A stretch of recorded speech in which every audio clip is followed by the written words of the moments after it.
오늘은 본문 말씀을 통해서 주께서 내 음성을 들으셨습니다 하는 제목으로 말씀드리려고 합니다. 오늘 우리가 읽은 본문은 요나가 물고기 뱃속에서 드린 기도의 한 부분입니다. 요나의 기도가 2절부터 9절까지 8절에 걸쳐서 길게 기록되어져 있습니다. 요나의 기도가 이렇게 길게 기록하신 것은 하나님의 귀한 의도가 있다고 할 것입니다. 기도의 내용을 살펴보면 우리는 특별히 하나님의 마음에 대해 묵상해 보려고 하는 것입니다. 요나가 물고기 뱃속에서 드디어 하나님께 기도합니다. 이르되 내가 받는 고난으로 말미암아 여호와께 불러 아뢰었더니 합니다. 하나님은 스스로 자초한 고난도 사용하십니다. 사실 요나는 그 고난을 말할 자격이 없습니다. 요나가 고난을 말하는 것은 가당치 않아 보이는 것은 스스로가 자초한 고난이기 때문에 그렇습니다.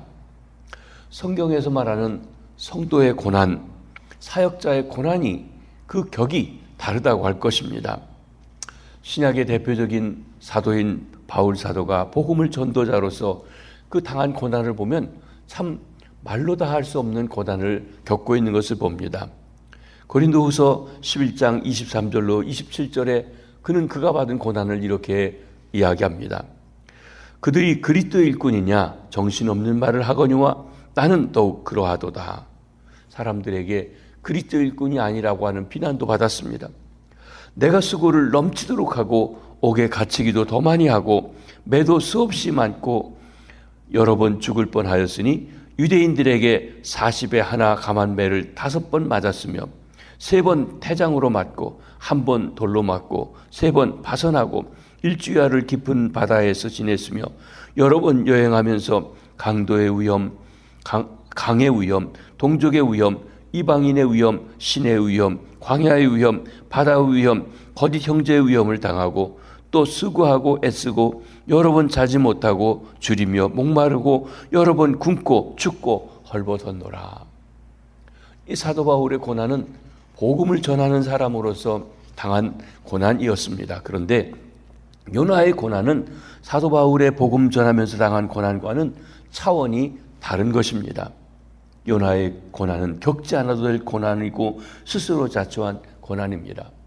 그럼에도 불구하고 고난은 고난입니다. 우리가 겪는 고난도 어쩌면 요나처럼 스스로 자초한 고난일 경우들이 많다고 할 것입니다.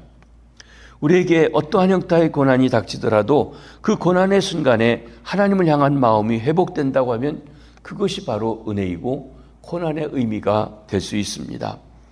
물고기 뱃속이라고 하는 고난 때문에 요나가 하나님을 찾고 있습니다. 하나님을 부르고 있습니다. 이것이 축복의 서곡이라고 할 것입니다.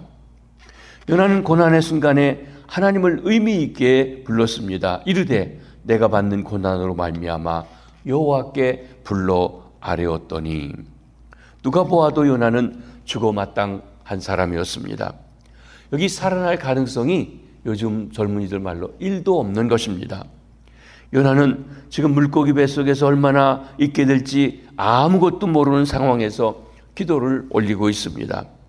죽지 않으려고 발버둥 친 것이 아닙니다. 살려달라고 애원한 것도 아니었습니다. 그때까지 살아있는 것 자체가 기적 같은 일이었습니다. 그때 요나의 입에서 여호와를 부르며 하나님께 기도를 올립니다. 이것이 하나님의 은혜입니다. 요나의 고난은 현재 진행형이었습니다. 그러나 요나는 하나님께서 여기 계시고 자기를 추적하고 계시다는 사실을 깨닫고 하나님께 부르짖고자 하는 마음을 갖게 되었습니다. 그렇죠. 하나님이 모든 일을 진행하고 지금 자기 일도 진행하신다는 것을 알았기에 그 하나님께 기도합니다. 소위 말하는 절반의 성공을 영적으로 거두고 있는 것입니다. 2절에서 요나가 하나님께 말하고 있는 여기 고난은 그 스트레스인 것입니다. 따라서 이 말씀은 내가 스트레스가 가득 찬 것으로 말미암아 여호와께 부르짖나이다 라고 하는 말씀인 것입니다. 하나님 앞에서 그는 기쁨과 감사와 은혜와 사랑이 충만한 삶을 살아야 할 선지자가 왜 스트레스가 가득하고 고난이 충만한 삶을 살아가고 있는 것일까요? 그것은 요나는 가지 말아야 할 길을 갔기 때문에 고난 충만이었습니다. 그러면 우리가 이런 질문을 하게 됩니다. 선지자이면서 왜 가지 말아야 할 길을 갔습니까? 무엇이 하나님의 사람이라고 하는 이 선지자로 하여금 가지 말 곳을 가게 만드는 것입니까? 이 질문이 때로는 우리에게도 똑같은 것입니다. 왜 가지 말아야 할 것인 줄 알면서 가는가? 이것을 착시현상이라고 말할 수 있을 것입니다. 마치 사막을 걷는 사람들이 너무 목마르면 신기루에 오아시스가 보인다는 거예요. 그래서 오아시스가 보인다 하고서 따라가면 없고 또 보여서 따라가면 없고 하는 것입니다. 그러니까 내가 생각할 때 분명히 있는데 보였는데 따라가 보면 없는 것, 그것이 착시현상이라고 할 것입니다. 하나님께서 지시한 길보다 자기가 판단한 길이 더 마음에 드는 것입니다.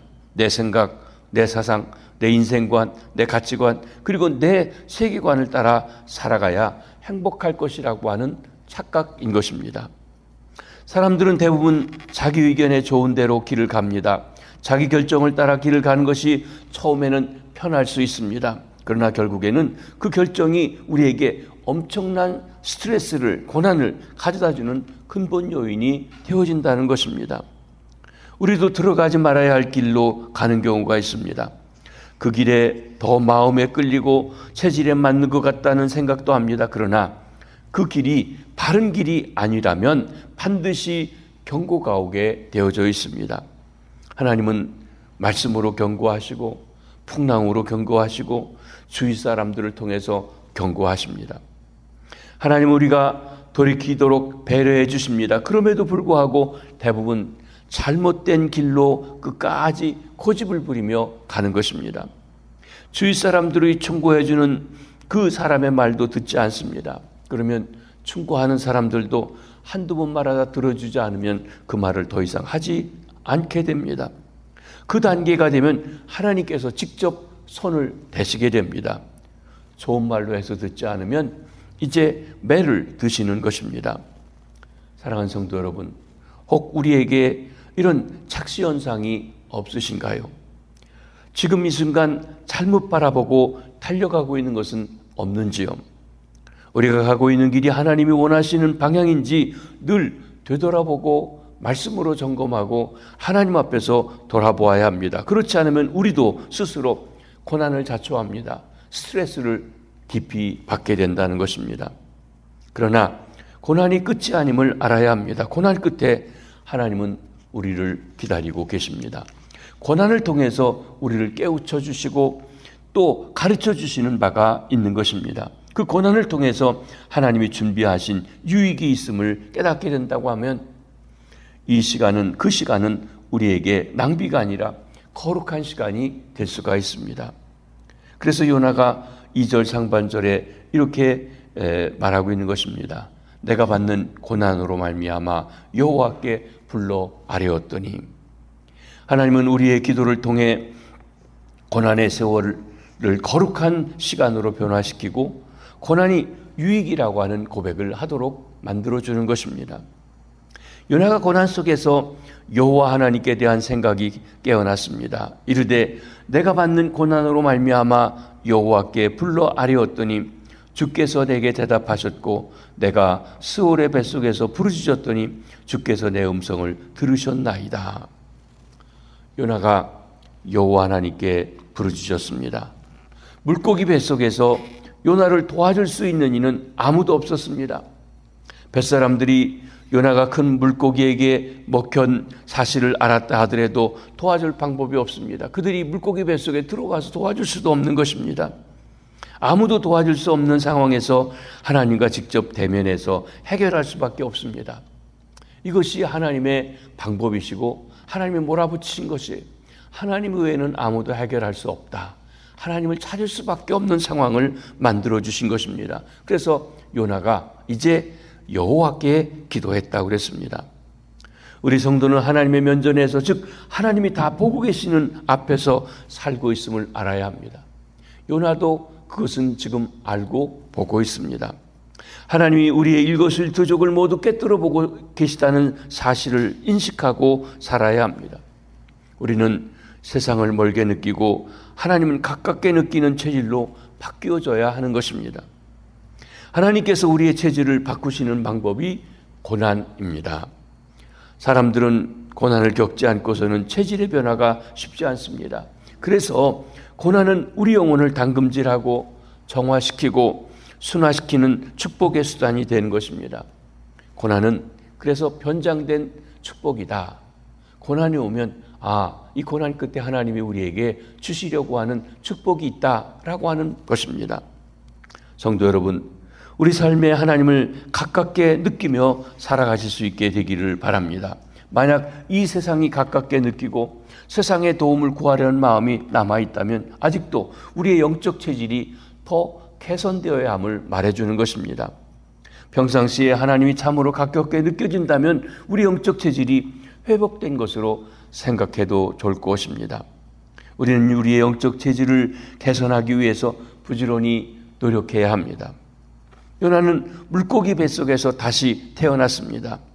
요나는 물고기 뱃속을 스올이라고 얘기했습니다. 내가 스올의 뱃속에서 부르짖었더니, 여러분, 이 일반적으로 스올이라고 하는 말은 지옥이라고 하는 말을 쓸 때 사용하는 단어입니다. 그런데 여기 스올이 두 가지 의미로 해석할 수가 있습니다. 하나는 말 그대로 죽음을 통해서 갖는 무덤이라고 하는 것입니다. 지옥 무덤입니다. 따라서 2절 말씀은 내가 스올에서 부르짖었더니 라고 하는 그 말은 요나가 이 무덤 같은 고난의 현장에서 하나님께 부르짖었습니다 라고 하는 뜻이게 되게 됩니다. 그런데 두 번째 의미는 여인의 자궁을 가리킬 때도 사용합니다. 여인의 자궁은 생명을 품고 생명을 잉태하는 장소입니다. 따라서 스올의 뱃속은 무덤도 될 수 있고 나아가서 새 생명을 탄생하게 하는 생명의 장소가 될 수도 있습니다. 만일 요나가 물고기 뱃속에서 죽었다고 하면 그것은 요나의 무덤, 일반적으로 쓰는 스올이 될 것입니다. 그러나 요나가 결국 새 생명으로 태어나서 다시 나왔다면 이 스올은 요나에게 여인의 자궁 역할에서 생명을 얻게 하는 것이 되어진 것입니다. 다시 태어난 장소가 됩니다. 신약의 용어를 빌리려면 스올에서 다시 한번 하나님을 체험하는 거듭나는 체험을 하게 된 것입니다. 해산의 고통을 거쳐 새 생명이 태어나듯이 요나는 물고기 뱃속의 체험을 통해서 옛사람에 대해서 죽고 새 사람으로 태어났던 것입니다. 스올이 요나에게 고난의 자리, 연단의 자리, 훈련의 자리가 되어 그에게 영적 유익을 끼치는 장소가 되었습니다. 무엇이 이 무덤 같은 스올을 새 생명을 잉태하는 생명의 장소로 변하게 했습니까? 그것이 기도입니다. 기도는 무덤을 새 생명의 탄생지로 바꾸어 주었던 것입니다. 기도는 이렇게 놀랍고 신비롭고 능력 있는 일을 해내는 것입니다. 우리는 이 세상의 어떤 어려움도 기도를 통해서 돌파할 수 있음을 믿어야 합니다. 하나님께서 우리와 함께 계시고 우리를 꿰뚫어 보시며 우리를 도우시는 지존하신 전능하신 하나님이십니다. 나의 하나님 여호와께서 우리와 함께 계시기 때문에 우리는 기도를 통해서 그 하나님의 능력을 충분히 힘입을 수가 있는 것입니다.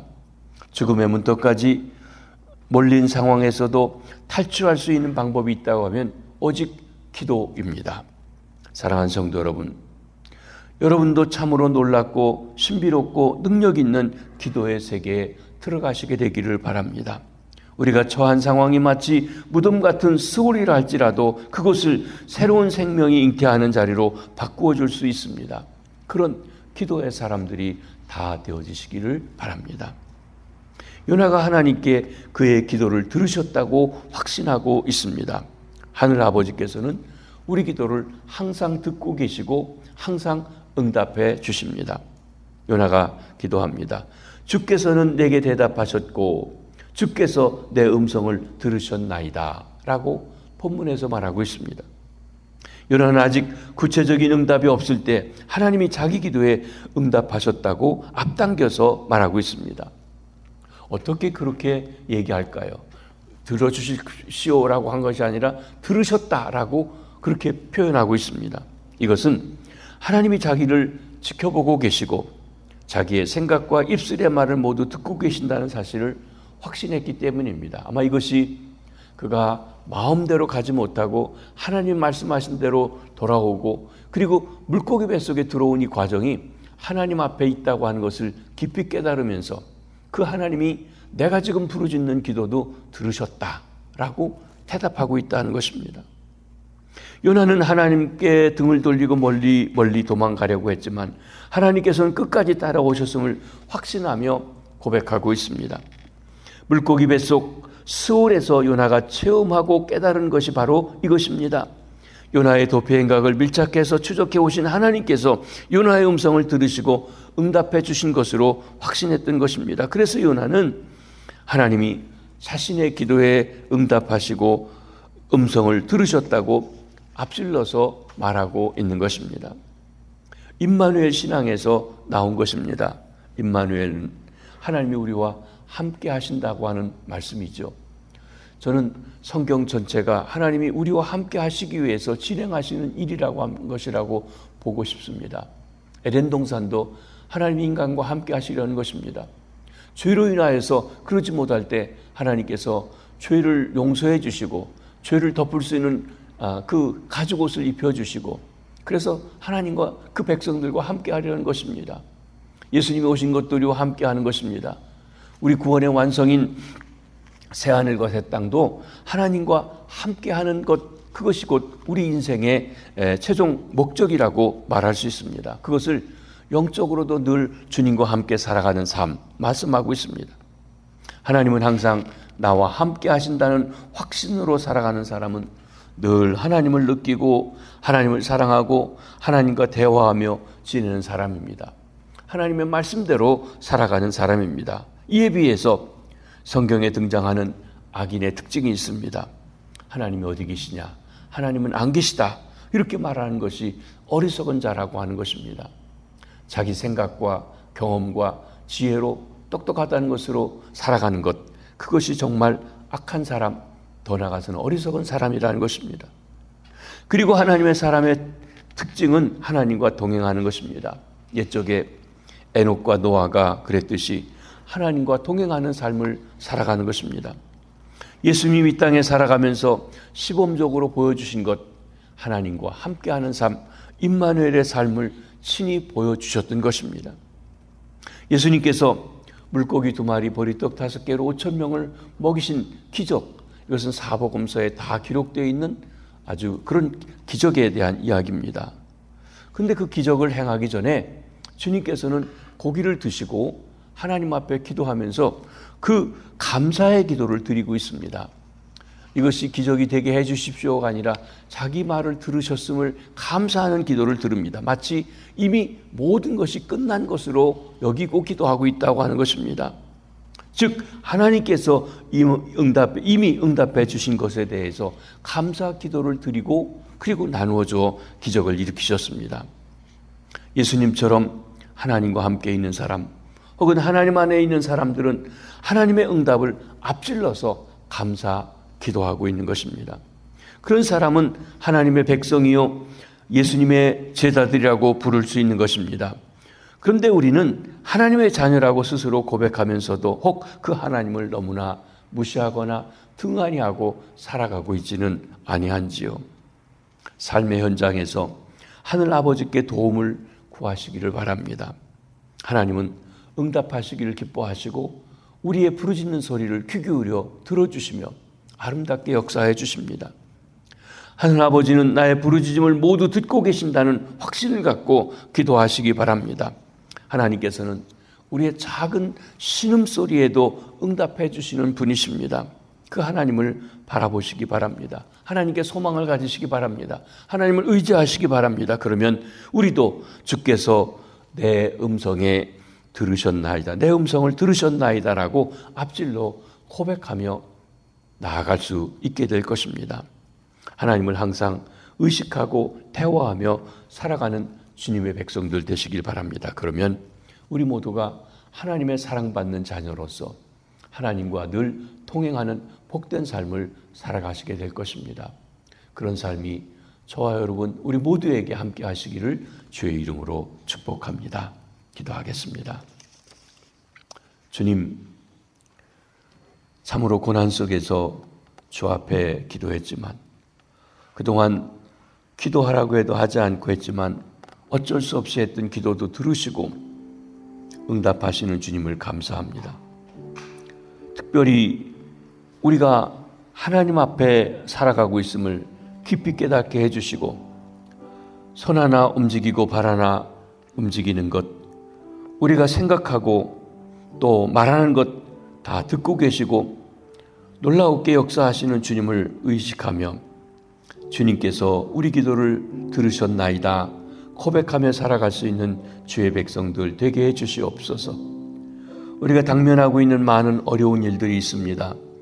하나님, 그 일로 스트레스를 쌓이고 고난 속에서만 있지 않게 하시고 그것이 무엇이든지 간에 주님께 아뢰이고 주의 응답을 구하는, 응답을 받는 주의 백성들 다 되게 해주시옵소서. 하나님, 우리 성도들이 갖는 많은 기도의 제목들이 있습니다. 우리 성도들의 일터를, 사업장을, 직장들을 축복해 주시고 그 현장에서 일어나는 어려운 일들 하나님께 아뢰으며 부르짖을 때 응답하여 주옵소서. 우리의 젊은이들, 어린이들, 청소년들, 특별히 대학 진학을 준비하는 이들의 부르짖는 소리를 들으시고 저들의 앞길에 대한 주의 계획을 말씀하여 주시옵소서. 병상에서 주의 능력의 손길을 구하며 하나님이여 고통 속에서 주님을 바라보는 이들을 외면치 마시고 여호와 라파 치료하시는 주님의 손길로 어루만져 주시고 회복해 주시고 치료해 주시옵소서. 우리나라를 그리고 이 미국을 주님께서 굳건하게 하시고 복음의 가치를 드러내고 복음으로 온 세상을 새롭게 할 수 있는 주님의 나라들 될 수 있도록 역사하옵소서. 오늘 하루도 주 안에서 승리케 하셔 주실 줄 믿습니다. 감사합니다. 축복합니다. 예수님의 이름으로 기도하옵나이다. 아멘.